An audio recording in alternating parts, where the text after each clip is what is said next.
You gotta be the CEO of your own confidence.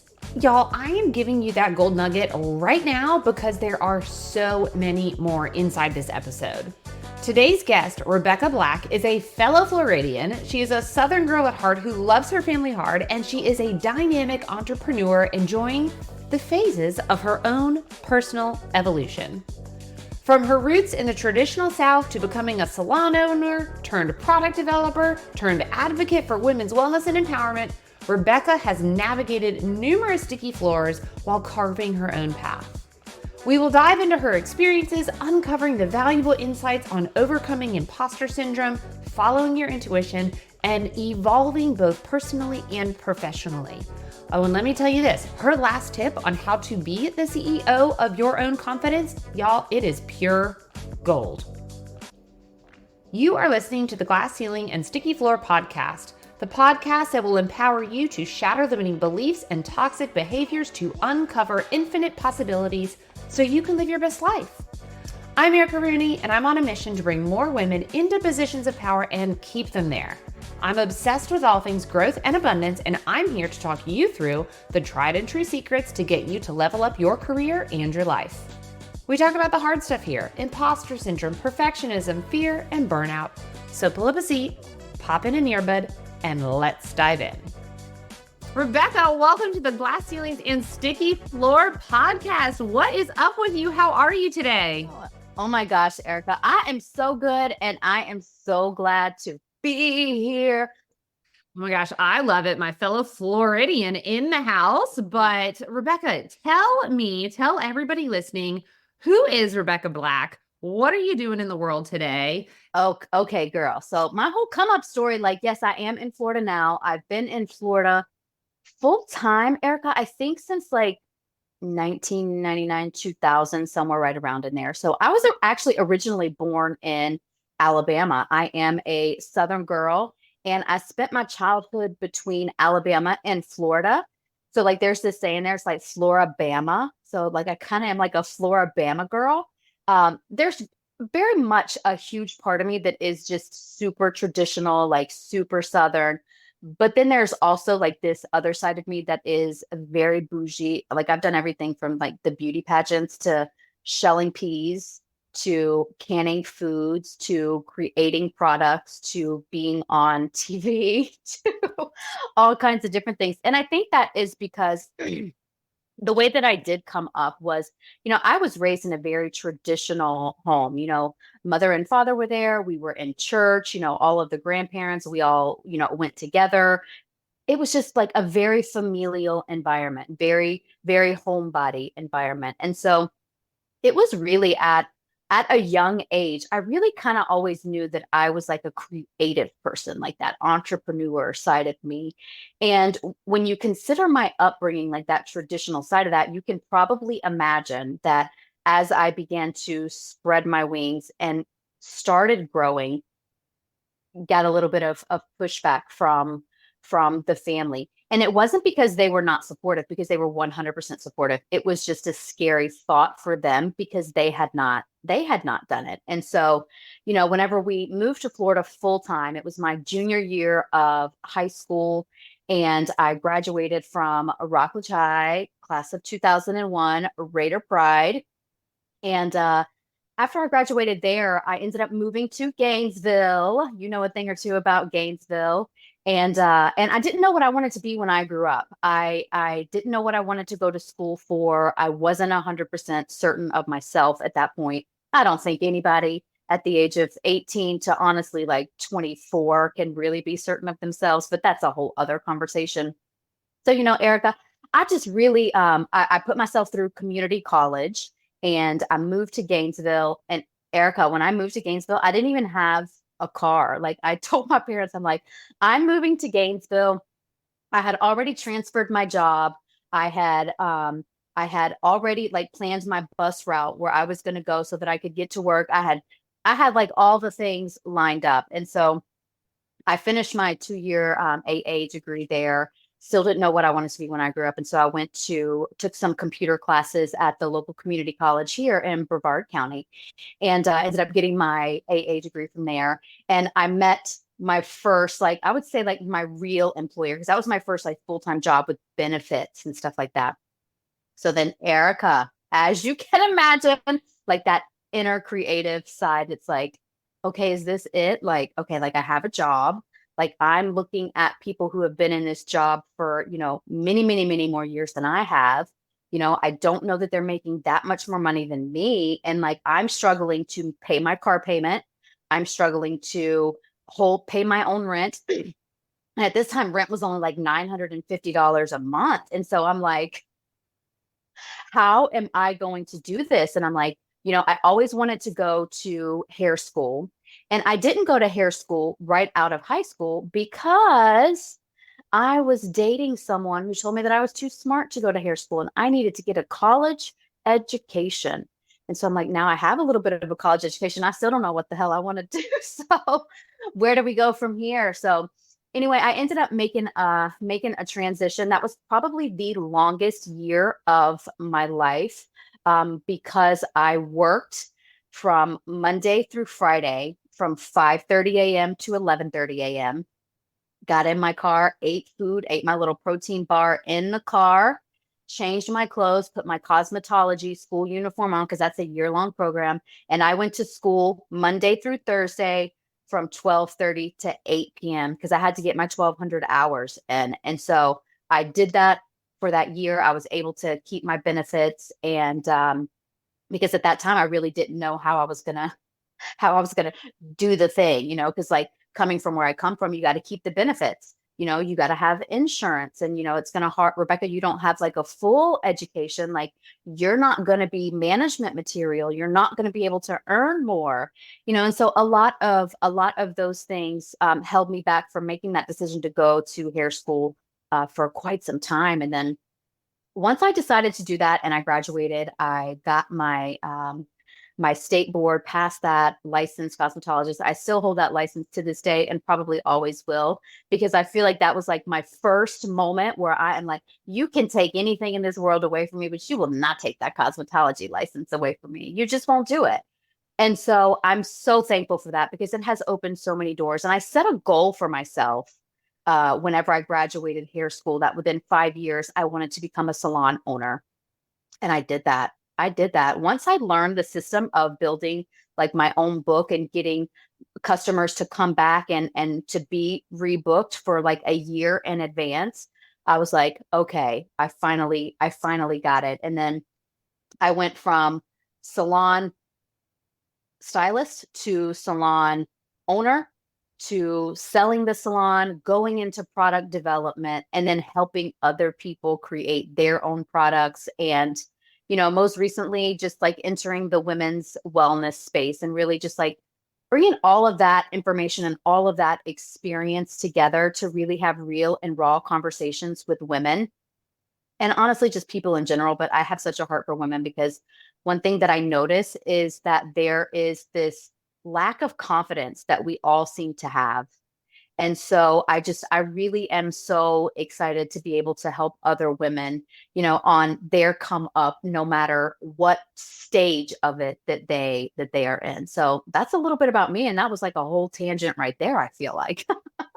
You left a lot of really great breadcrumbs, though. And what I find so Mm, fascinating about your story, and this is what I would really encourage anybody to hear when they're listening to this podcast, is a lot of those breadcrumbs that you talked about, like not going to hair school right out of college or right out of school because a boyfriend told you not to, right?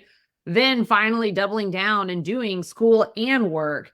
All of those little breadcrumbs, like you did not see or probably even imagine that one day you would be in this product development wellness space. Like that was probably never anywhere on your radar. So there's a lot of this, like just taking that next step forward, even if you have no idea where it's going to go. When you look 100%. back by going to hair school and saying, okay, I'm going to buy this salon, take me back to that time. What did you think you were going to do with the rest of your life at that time? I thought I was just going to be a hairstylist the rest of my life. I was going to have this salon and I was just going to do the damn thing and just get on with life. That's exactly what I thought. I had a woman on the podcast earlier last year, Diane Wingert, and she talked about continued personal evolution. And Mm, it's just this continual growth pattern and always going towards that next thing, never being like, okay, this is final and this is it. But talk yes. to me about what ignited that change within you to go from owning a salon to the next thing. What was that Mm. indicator that kind of flipped the switch for you? So that's actually more of a personal story because in the salon world, you get to meet people and you don't just, like your relationship with your hairdresser is one of the most valuable relationships in your life. Like you tell your hairdresser almost everything because this is one of the things that I love to teach people in the service industry, especially the beauty industry, is that you are one of five licensed professions in the world where your license gives you the ability to touch people. And when you touch people, you inherently build a sense of trust. Think about who else can touch you, your doctor. Well, what is your doctor doing? They're poking and they're prodding you. Your dentist can touch you. What are they doing? They're poking and they're prodding you. They're making your gums bleed. They're making you hold your tongue in weird positions. And you don't even want to talk to them at that point. Okay.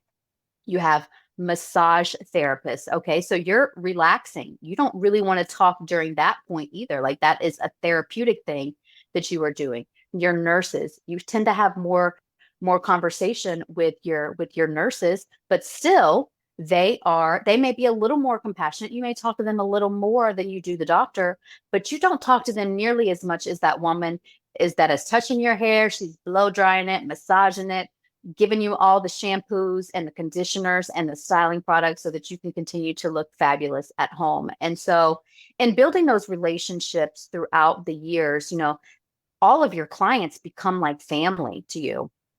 And I felt like there was this like trend that almost kind of started happening that I started noticing. And I noticed that almost all of my clients under the age of 40 who were trying to conceive were having some issues conceiving. And so I'm like, well, that's just weird. I'm like, oh, like switch over to organic foods. Like that's going to help you. And it's like you switch over to organic foods, and that didn't necessarily help. And I have since realized that there's a lot more to it than that. But three of these ladies ended up having to do in vitro fertilization and some type of hormone. And two of those three of my clients are no longer on the face of this earth because they ended up passing away from cancers. And they left the little ones that they fought so hard to get. And so it's like, why does this happen? So I kind of started asking myself, like, how does this happen? Why does this happen? And I had a client say to me one day, she says, Rebecca, she's like, you're a super clean eater and like organic, and you educate your clients about all of that stuff. She's like, have you ever thought about what you're putting on us as your clients? And it was just like a moment for me. And so I started kind of realizing and doing a really deep dive into ingredients, learning what they are. How are these manufactured? Like, what is this ingredient and how does it get here? And it's like, do I want something that they had to use hexane to get it out? Do I want something that is, like the oil rigs that go out there and drill for the petroleum? Do I want stuff that's made from the leftover, like super refined, like they burned it, lit it back up, set it on fire again, put it through some harsh solvents, and let's put it in your shampoo? And so that's really what made me go into the product development side of things. And so at first it was just very small scale and creating stuff for myself. And then people started consulting with me and being like, hey, like, how can I clean my stuff up? And so then I started helping other people do it. And so that's really what switching that light on was for me. Like, hey, there's opportunity here. And I would like to be able to create some kind of bridge between a problem that I see and where I'm at as a professional. That's a powerful story, but that also just goes to show you that your view on the world and life can change on a dime. Yeah. That one comment Yes. Yes. completely changed the trajectory of your Yes. life. Yes. Just like your other lady said, it's a personal evolution. And, I feel like I've always been a very open-minded person. I don't ever feel like I've been like, this is what I want my life to be like in 5 years. Like, I've never been like, it has to be on a list and it has to be done. I've never really had that perfectionism side of things. But on every single situation and every pivot that I have ever made, I have darn sure suffered from imposter syndrome because it's like, I'm not good enough to go from corporate America to being in the salon world. But it was like I gave myself that negative talk long enough. And then I was like, you know what, Rebecca? Like, yes, you are. Like, you pull those pants up, girl. Like, you put on your big girl panties, you put your lipstick on, and you go for it. You may fail, you may get into hair, and you may absolutely hate it. I didn't think that I would because I had been doing like all of my friends' hair for proms and homecoming like the entire time through high school. There was a lot more to learn about it, but I didn't think that I would fail, but it was just like I think God gives all of us a calling and he gives us all a purpose. And like for me, it's always felt like a whisper, okay? And so it's just like you tried the thing, like you did this. You're not able to live like it is that you want to live. So what are you going to do? Like, hey, you hear that little knock. Like, hey, you have this creative side. And I really think that my entire life really has been divine design because each step has been a series of personal evolutions and in a lot of ways completely unintentional. Mm. So I was jotting down my notes, and the two things that I wrote down were intuition leads to evolution. So Hmm. you actually got quiet enough to listen Hmm. to that intuition. You also listen to those sticky floors a little bit, right? The imposter syndrome. And that's kind of what I want to dial in on and double tap on because a ton of women feel imposter syndrome. I feel imposter syndrome all the time. Yes. And I have found that a lot of women have different either strategies or tips or ways that they can convince themselves to take that next step to just kind of shut up imposter syndrome, if you will. Yes. Yes. How do you get imposter syndrome to shut up for you? For me, it is a process that I actually like recently mapped out. And so I say you have to become the CEO of your confidence. You have to change your mindset. You have to take different action steps and you have to measure the results that you are getting.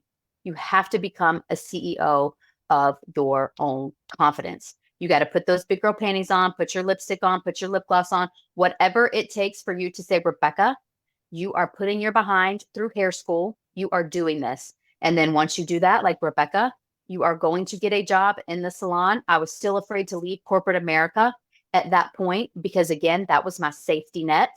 And it's like, you're not good enough. You're not good enough to do hair. Like, you don't even know how to do this kind of cut. And like, whatever it is, like that imposter syndrome was still taking over. And so, like, you have to change your number one is change your mindset. Number one, start telling yourself, yes, I can do this. And yes, I can fail at doing this. Giving yourself the permission and really allowing your mind. I do this every day. Erica, there was a part of me today that was just like, I don't want to do the podcast. Like, you're not good enough to teach people about the sticky floors and glass ceilings. Like, you haven't reached like the ultimate level. Like, who are you? And so I'm like, no, no, no, no, no. Rebecca, I had to go right back to my mindset. Rebecca, number one, you have been given all of these situations. You have overcome them. You have learned something from each and every one of them. You know how to take action. It might be messy action. Take that messy action, and then you start seeing different results. And the results for me, I always measure in, does my life feel more peaceful? Do I feel more fulfilled? Did I help someone else unlock something, achieve something, ignite something? And that's kind of how I always call it. It's the CEO of confidence, but it started with changing that mindset, taking different action steps, even if it's messy, and then measuring the results it is that you get from that. I'm a big fan of that last one, measure results. And I feel like this is a step that a lot of people gloss over because we don't like to celebrate our damn selves. Mhm, So when mhm, we get out there and we start the podcast, right? And I was mhm, like, mhm. even my own experience went through the same thing. Who am I to have a podcast? Nobody's going to listen to me. Nobody's going to like it. I'm not even going to tell that many people that I'm doing it. Yes. Yes. And I did it, and I measured the numbers that came out of the podcast.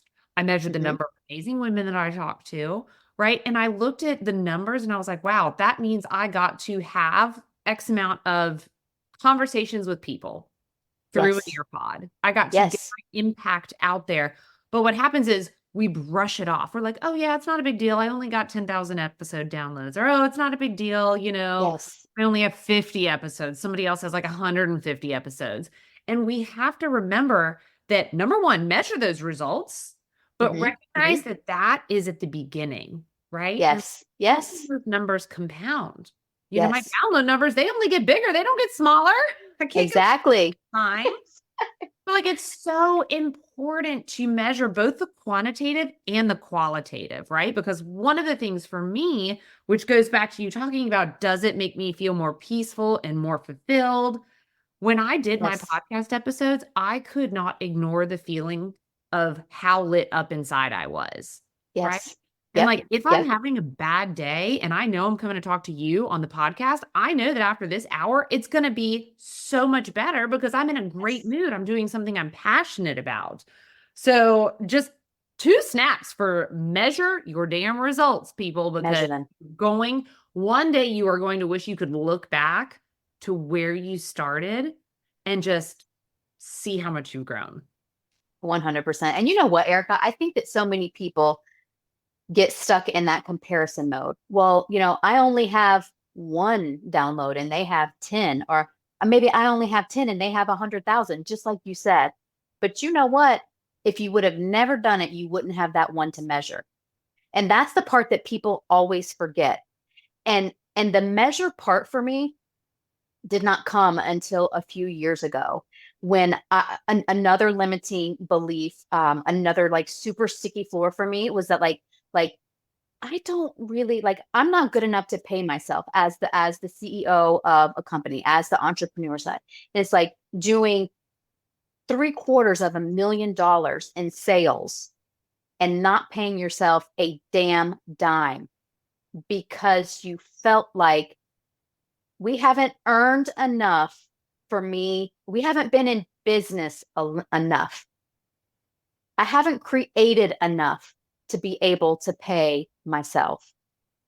And it's like, and I found myself, like, as you can probably imagine, like in a cycle of major self doubt. Like it took that imposter syndrome to like a whole new level. And so I had to learn how to rebuild that. And it's like, how do you rebuild that? And so I started working with a business coach. And it's like, Rebecca, you have to measure everything in life, even if it's not your business. You have to measure everything in life because if you don't, you are not going to know what your cyclone of suck is, whether it's sucking your energy, whether it's sucking your efforts, whether it's sucking your confidence, whatever it is that cyclone of suck.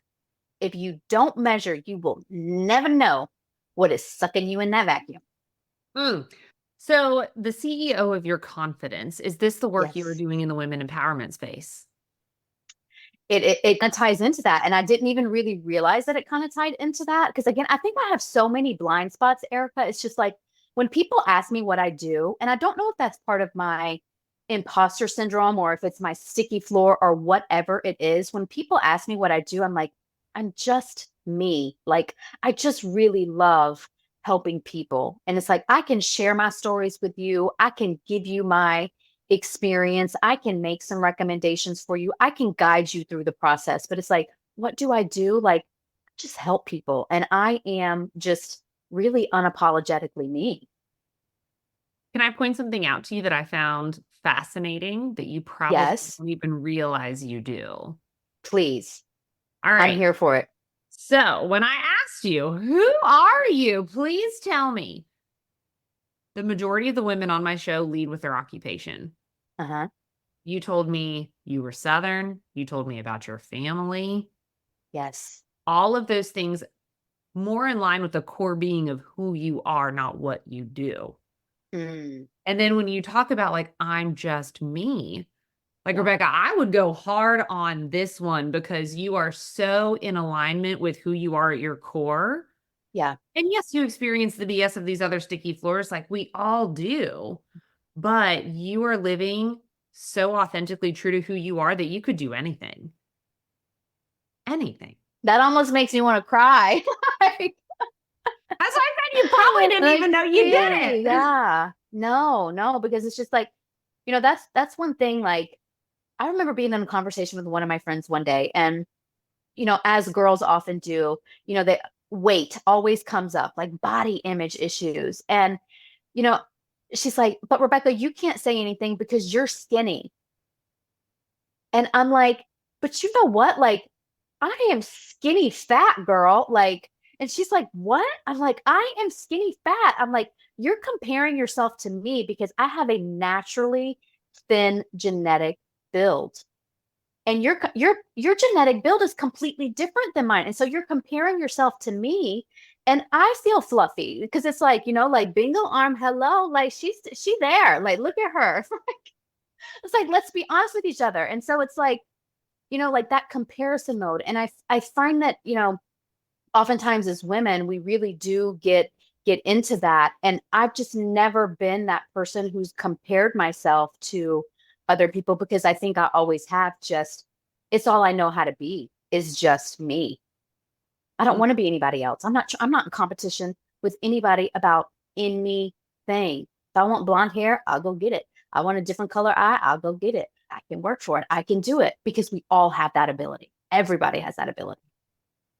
And I always say, like, it's never fair to compare yourself based on external Uh, factors, right? What someone's highlight reel is, what you see on the outside, because you don't know what's going on the inside. I don't believe a damn thing I see on social media about folks because just like you said, you never know what the backstory is. You never know what the backstory is.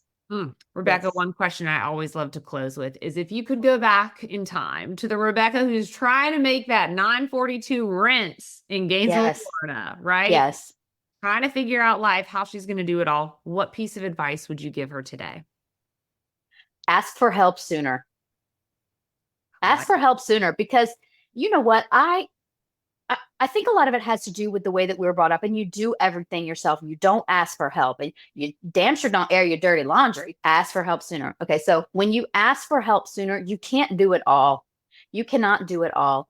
And you have to learn from people who have been where it is that you want to go and pay attention that when you tell somebody, like for instance, whenever I told my parents that I wanted to go to hair school, they were like, are you sure about that? Because you're not going to find a job that has benefits and the 401k and health insurance.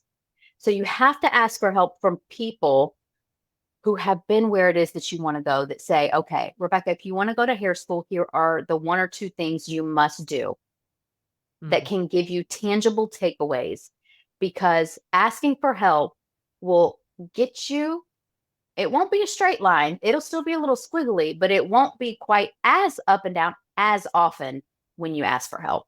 Hmm. I love that.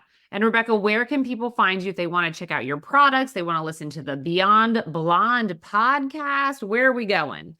You can just go to my Instagram. I try to keep everything right there. I try not to drive myself crazy and I try not to hire too many people to like undercut the bottom line, to be honest. So just Becca underscore black on Instagram. You'll see me posting in my stories, in my feed, Beyond Blonde podcast, all the things, my women's events. You can find it all right there. Amazing. And yes, guys, she's got some great stuff on Instagram. I will link it in the show notes. But Rebecca, thank you so much for hanging out with me today. I absolutely had the best time ever. Me too. And here's lots of hearts for you. Oh, thank you for tuning in today. I am so excited that you joined both me and Rebecca in our conversation. And I hope that you found her story as inspiring and empowering as I did. Now, I want you to remember that every step forward, every single step, no matter how small, no matter if you can see the one you're going to take after that and the next one and the next one, every step is progress. Embrace the journey, y'all. Trust your intuition. And according to Rebecca, and I think this is solid advice, don't be afraid to ask for help early and don't be afraid to ask for help often. All right, y'all, make sure that you follow both me and Rebecca on Instagram, where we are always there to support. And you can find me on LinkedIn, TikTok, all of the other socials too. And please, please, please, if you enjoyed this episode, make sure that you rate, review, and subscribe. And until next time, y'all, remember, the only ceilings that exist are the ones we place over ourselves. It's time we smash through them together.